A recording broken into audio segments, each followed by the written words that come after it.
Setting up the sequence. We have created our first sequence by dragging a file, drag and drop, and this sequence has the same size, frame rate and internal codec as the original video. We need to go to the Sequence Settings tab to see the sequence settings. What we need to create a new sequence. Everything new that we create inside the project is located in the project panel. In order to create a new sequence, we just need to transfer the new video to the new item icon. It accepts all media source settings, from the name and frame rate to the pixel size and field order.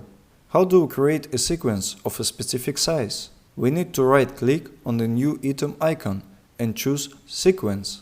We have all the presets that are already integrated here. Presets are made for certain tasks. Knowing the terms that we discussed earlier allows you to read settings correctly.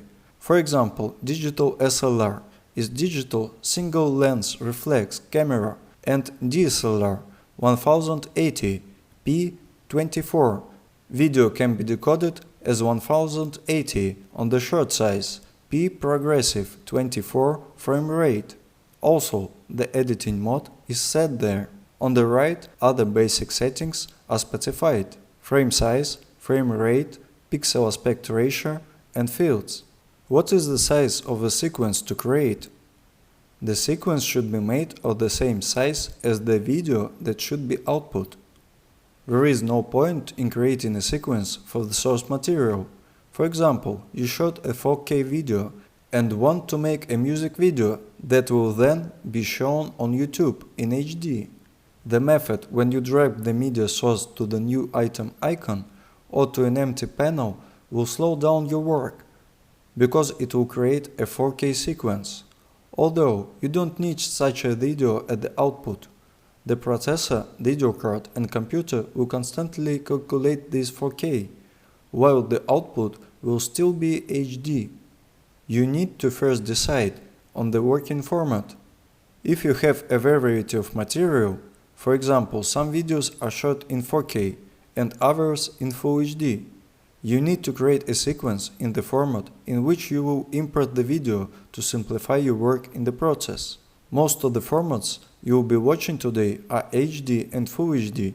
People don't shoot in 4K in order to show the video in 4K as a result, but in order to have excessive quality for subsequent color correction.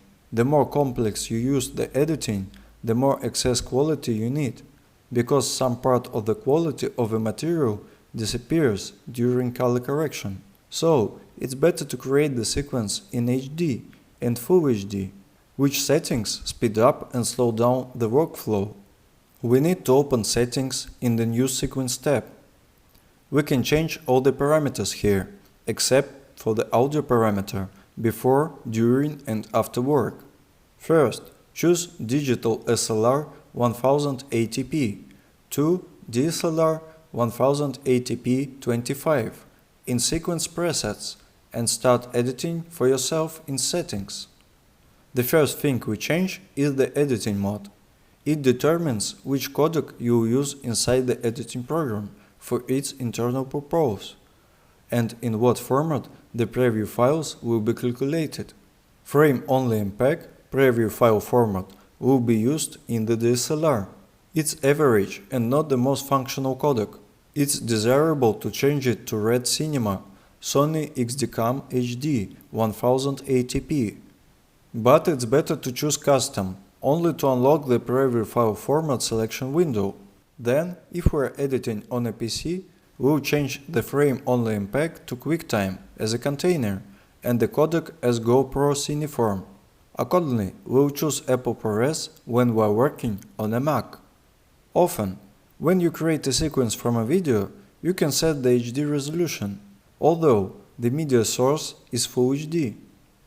So, you need to check in the sequence settings frame size, fields, display format, time base, etc. Second, also, we can change preview files that are different from the final video. For example, if you use preview files for the final render, then you need to set the size as in the final render. For example, if you plan to render in 4K, you can set them in 4K, and your previews will be calculated in 4K each time. But this is not the best option, because your intermediate versions will be constantly be made in a large size. Mostly people do the opposite. They don't plan to use them in the final render and make previews smaller than the final video. For example, if we have the final video in Full HD, then we can make the preview in half of this resolution, as height that is 540 and width that is 960. If we decide not to use preview in the next render, we will recalculate the entire video in the final render. In the current render, they will be calculated much faster in the workflow, because they will be smaller. Third, pay attention to the maximum bit depth and maximum render quality checkboxes. Many people believe that when they are enabled, they will increase the quality of the render. This is not quite true. The time will be increased, and the video quality will remain the same if you use usual media sources. I mean, if you have the usual 8-bit video, then these checkboxes will be useless. If you have really good media sources, 10 bits or more, and you want the entire light space at each level to be calculated when rendering, then you need to enable these checkboxes. Fourth, you can save the created preset using the Save Preset button. It will appear in the Sequence Presets folder, in the Customs folder. Fifth, consider the following tracks tab. Here we can configure something that can only be configured once. The master track cannot be changed. The sequence can only be in stereo, mono, multi-channel or 51. Stereo includes two channels, left and right. Mono has one central channel, and in 51 there are 6 channels. Here you can dilute the sound. Multi-channel is a special topic.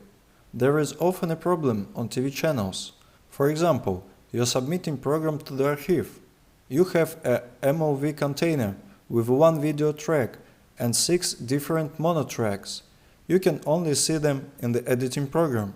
For example, you record the right and left channels for the first 2 tracks, only voices for 4th track, and only music for 5th and 6th tracks. Then it archived. These audio tracks can be used separately if it's necessary. The best way is to use the stereo channel. 6th, setting up VR video. Premiere lets you edit videos, glue frames together, create transitions and titles in 360 degrees. You need to be able to properly configure the sequences to do it.